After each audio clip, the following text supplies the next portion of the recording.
Terhadap penjelasan Mendikbudristek RI, Komisi 10 DPR RI menyampaikan beberapa pandangan sebagai berikut. 1. Mendesak Kemendikbudristek RI mengkaji PP nomor 8 tahun 2022 tentang perubahan atas PP nomor 48 tahun 2008 tentang pendanaan pendidikan yang diarahkan untuk menjadikan Kemendikbudristek RI sebagai pengampu anggaran fungsi pendidikan. Kedua, mendesak Kemendikbudristek untuk meninjau kembali substansi Permendikbud nomor 2 tahun 2024 tentang SSBOPTN dengan menekankan evaluasi yang berorientasi kepada kondisi ekonomi keluarga mahasiswa dan akses pendidikan yang terjangkau termasuk sosialisasi dan pendampingan Permendikbud tersebut. Ketiga, mendesak Kemendikbudristek untuk memastikan PTN menetapkan satuan biaya operasional pendidikan tinggi yang sesuai dengan kondisi ekonomi mahasiswa sesuai amanat pasal 88 Undang-Undang Nomor 12 Tahun 2012 tentang pendidikan tinggi. 4. Mendesak Kemendikbudristek memberikan ruang dan jaminan kepada mahasiswa untuk dapat menyampaikan peninjauan ulang UKT sesuai perekonomian keluarga dengan aman dan lancar. Jadi tidak dilaporkan ke pihak keamanan ya. Atau dicabut KIP-nya dan lain-lain. Kelima, mendesak Kemendikbudristek mewajibkan perguruan tinggi memberikan informasi dan peluang yang seluas-luasnya untuk calon mahasiswa mendapatkan KIP kuliah pada proses pendaftaran.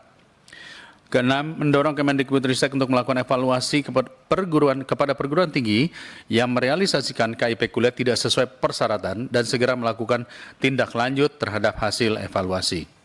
7.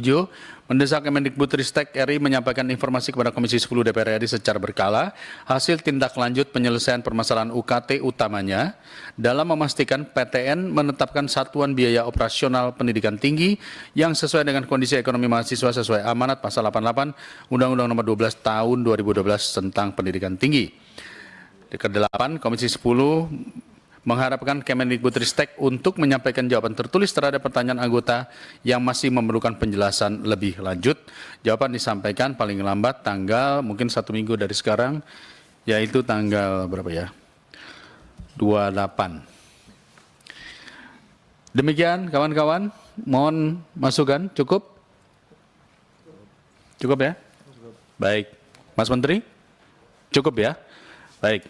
Kalau sudah cukup berarti kita sudah ada kesepakatan masalah UKT ini akan segera ditinjau ulang. Terima kasih. Kata terakhir dari saya, beberapa poin yang mungkin saya dapatkan adalah poin pertama yang sangat jelas adalah banyak sekali sekarang anggota Komisi 10 yang sebenarnya pas mendengar prinsip dasar dari kebijakan ini secara prinsip setuju. Tetapi seperti yang diberikan masukan dari berbagai anggota, implementasi daripada kebijakan ini yang masih perlu disempurnakan.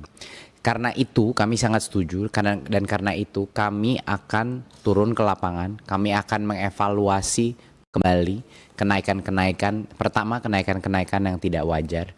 Itu yang akan pertama kami evaluasi. Kedua, kami akan memastikan bahwa proses appeal atau naik banding bagi mahasiswa yang mungkin merasa mereka tidak di dalam tangga UKT yang tepat itu terlaksana dengan baik. Ketiga, untuk melindungi mahasiswa-mahasiswa yang ingin menyuarakan pendapatnya secara tertib, untuk melindungi mereka dari misalnya tadi ancaman baik dari dilaporkan ke polisi atau kehilangan atau diancam kehilangan KIPK-nya, itu akan menjadi tanggung jawab kami untuk memastikan bahwa itu tidak terjadi. Ini adalah hak mahasiswa untuk protes, untuk mengkritik dan juga untuk datang ke DPR untuk bisa ataupun ke kementerian untuk bisa menyuarakan pendapatnya. Jadi ini penting sekali untuk bisa dilindungi. Dan keempat adalah terus berjuang untuk bagaimana meningkatkan jumlah KIP, kualitas penerimaan KIP dan juga menyelesaikan berbagai macam proses pencairan, proses kriteria dan lain-lain yang sekarang patut disempurnakan. Jadi kira-kira itu sekali lagi kebijakan ini akan berdampak kepada mahasiswa baru, bukan mahasiswa yang sedang belajar di perguruan tinggi. Dan tentunya sebelum kami mengevaluasi Permenes sendiri, kami akan turun ke lapangan untuk memastikan implementasinya dulu. Di mana ini bisa salah interpretasi, di mana ini mungkin digunakan untuk agenda-agenda yang lainnya, dan itu harus kita pastikan bahwa perlindungan afirmasi kepada mahasiswa dan perlindungan sosial untuk memenuhi hak mereka untuk mendapatkan pendidikan tinggi itu adalah yang pertama harus kita lindungi. Sekali lagi terima kasih atas masukannya. Demikian dari kami. Wassalamualaikum warahmatullahi wabarakatuh.